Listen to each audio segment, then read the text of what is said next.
ইমাম সাহেবের হঠাৎ করে কি হই? যাও যাও, বসে আছো কেন? যাও। রসুলপুর গ্রামের উত্তরপাড়া জামে মসজিদের ইমাম আব্দুল্লাহ মাত্র ৩,০০০ টাকা বেতনে ইমামতি করে। একদিন জোহরের নামাজ শেষে নামাজ শেষে আপনারা সবাই একটু বসবেন। আচ্ছা ঠিক আছে হুজুর।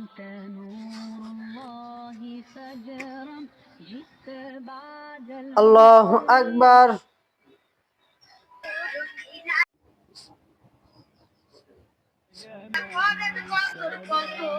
আসসালামু আলাইকুম ওয়া রাহমাতুল্লাহ। আসসালামু আলাইকুম ওয়া রাহমাতুল্লাহ। আপনারা শুনেন, আমি আর আগামী সপ্তাহ থেকে ইমামতি করব না। আপনারা নতুন ইমাম দেখেন। কেন হুজুর, আপনার কি সমস্যা? আমার ধারায় ইমামতি করা আর সম্ভব না। আপনারা নতুন ইমাম দেখেন। আপনাদেরকে শুধু এটাই বলি, আর কিছু বলতে চাই না।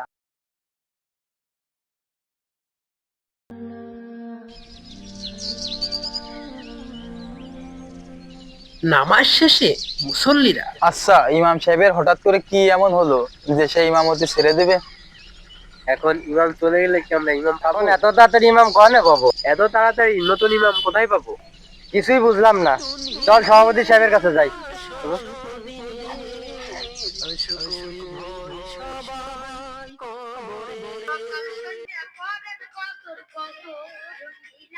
মুসল্লিরা সবাই একসাথে সভাপতির কাছে যায়।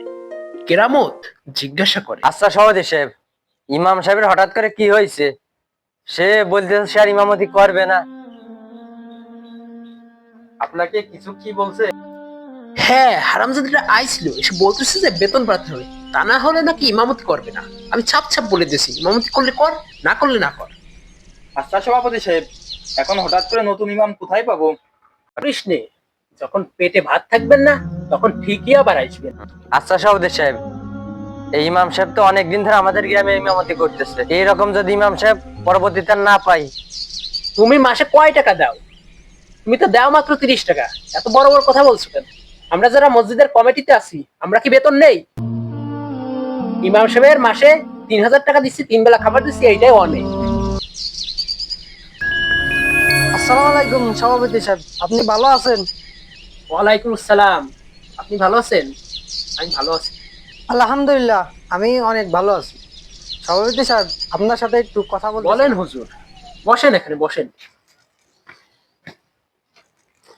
সভাপতি সাহেব, দ্রব্যমূল্যের দাম বর্তমানে যে হারে বাড়ছে, তাতে 3,000 টাকা বেতনে সংসার চালানো যাচ্ছে না। কি বলছেন ইমাম সাহেব?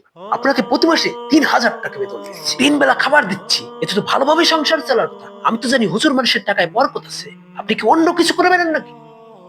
না সভাপতি সাহেব, যে টাকা বেতন দেন ছেলে মেয়ের লেখাপড়া খরচই তো হয় না। তাই বলছি এই মাস থেকেই বেতন বাড়ানোর কথা। যাও, সামনের মাস থেকে 100 টাকা বাড়াই দিবেন। না সভাপতি সাহেব, সামনে মাস থেকে 8,000 টাকায় বেতন দেওয়া লাগবে। তা না হলে এই চাকরি করব না। এটা তো মামু বাড়ির আবদার। তুমি চাকরি করলে করো, না করলে নাই। তা কি করবা শুনি? ঢাকায় যেয়ে প্রয়োজনে রিক্সা চালাবো, তবুও এই চাকরি করব না। যাও যাও, বসে আছো কেন? যাও। আমাদের দেশে যারা ধর্মীয় কাজে নিয়োজিত আছে, তারা আমাদের সমাজে অবহেলার পাত্র। আব্দুল্লাহর মতো এরকম হাজারো ইমামের সাথে প্রতিনিয়ত এ ধরনের ঘটনা ঘটে চলছে।